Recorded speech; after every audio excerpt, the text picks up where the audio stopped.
देखिए लखनऊ के समीप चंडिका देवी मंदिर के स्थान के पास यह अक्षय वट का विशाल वृक्ष मौजूद है और इससे भी बड़ा वृक्ष एक कलकत्ता में है।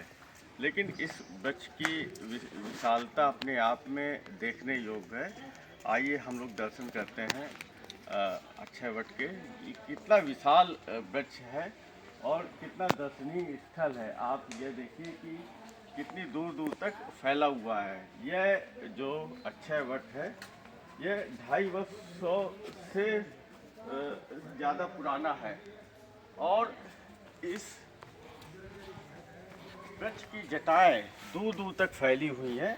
अपने आप में आपको यह लगेगा कि इतनी विशालता इस वृक्ष को ने पा लिया है कि अपने आप एक दिव्यता का अनुभव होता है। और सबसे बड़ी बात यह है कि देखिए कितना विशाल वृक्ष है, एक अलग आपको आध्यात्मिक अनुभव होगा।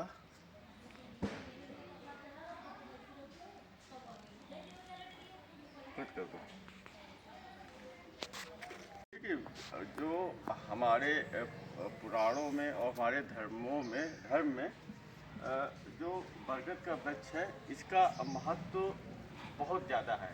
यह एक पूजनीय वृक्ष है और जो सामान्य वृक्ष मिलते हैं और पास में सामान्य वृक्ष मिलते हैं तो उसका जो तना होता है उसकी एक सीमा होती है। लेकिन यह वृक्ष इसकी इतनी दूर दूर तक जटाएं फैली हुई है कि आप को एक अलग दुनिया का एहसास होगा कि कितना विशाल क्षेत्र में यह वृक्ष फैला हुआ है। और ये देखिए कि लखनऊ के इतने समीप है तो यहाँ आने से यह एक महत्वपूर्ण पर्यटन स्थल भी है और साथ ही साथ धार्मिक स्थल भी है। इस स्थल में आपको जो विशालता है बरगद के वृक्ष की उसका आपको अनुभव होगा और एक अलग दिव्यता का अनुभव होगा। यह अक्षय वट माँ चंडिका देवी मंदिर के पास में है और देखिए कि कितना विशाल है, कहाँ दूर तक यह वृक्ष गया हुआ है। तो यह बहुत ही दर्शनीय है, अपने आप में एक अलग दिव्यता को लिए हुए है। तो इसको देखते हुए हम लोगों ने यहाँ आकर यहाँ जो मंदिर है वहाँ दर्शन किया है। साथ ही साथ एक अलग जब आप आपाधापी वाली जीवन शैली से जब आप इस तरह के धार्मिक स्थलों पर जाते हैं जो प्रकृति से जुड़ी हुई चीज़ें हैं, इतना बड़ा वृक्ष शायद ही किसी ने अपने जीवन काल में देखा होगा, तो वहाँ एक अलग आपको ऊर्जा का स्रोत मिलता है। आपका जो एनर्जी है वह बढ़ जाती है। अल्टीमेटली जो हमारे अंदर स्पिरिचुअल पावर है, स्पिरिचुअल इनलाइटमेंट है, वह इंक्रीज हो जाती है। तो आप यह देखिए कि हम लोग और नज़दीक जा रहे हैं जो मेन इस वृक्ष का तना है। तो आप देखिए कि किस तरह का एक अनुभव आ रहा है। आप देखिए कि कितना विशाल वट वृक्ष है और एक अलग तरह का अनुभव होता जा रहा है, अलग तरह का। यह देखिए जो मूल वृक्ष है वह यह है और इसकी सारी शाखाएं काफ़ी दूर दूर तक फैली हुई हैं।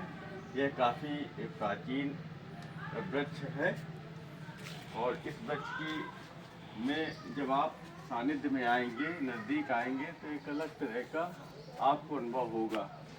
और कुछ लोगों ने इसमें नाम लिखने की कोशिश किया है तो वह नहीं होनी चाहिए थी। और साथ ही साथ क्योंकि हमारा धर्म पर्यावरण से सरोकार पूरी तरह से रखता है तो इस तरह से के वृक्षों को बचाने की भी आवश्यकता है, क्योंकि ये हमारे जो पास्ट है उसको भी इंगित करता है। तो यह हम लोगों का यही गुजारिश है कि सब लोग आकर इस महान वट वृक्ष के दर्शन करें। अक्षय वट में जो पुजारी जी मौजूद हैं उनसे हम इस मंदिर का इतिहास और इस वट वृक्ष के अतीत के बारे में जानने का प्रयास करेंगे कि इसका पता और इसका किस तरह से इसका जो इतिहास था थोड़ा सा बताइए। ये पहले दिन से तपस्या करते थे जी हरवंश बाबा।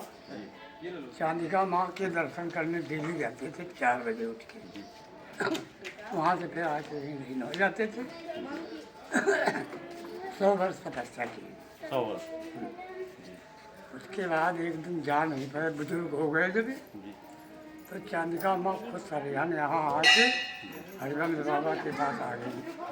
उनको दर्शन दी, आशीर्वाद दी।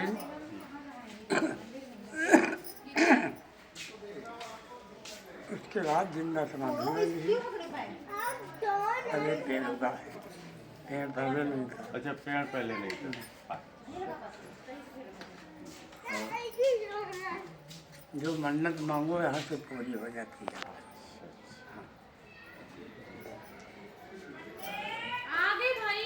यहाँ का जो वट वृक्ष है कितने वर्ष पुराना है? 300 बरस पुराना है। 300 वर्ष पुराना है।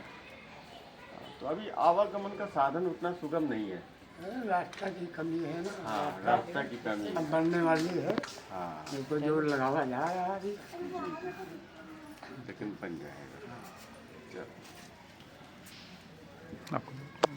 हटा दो।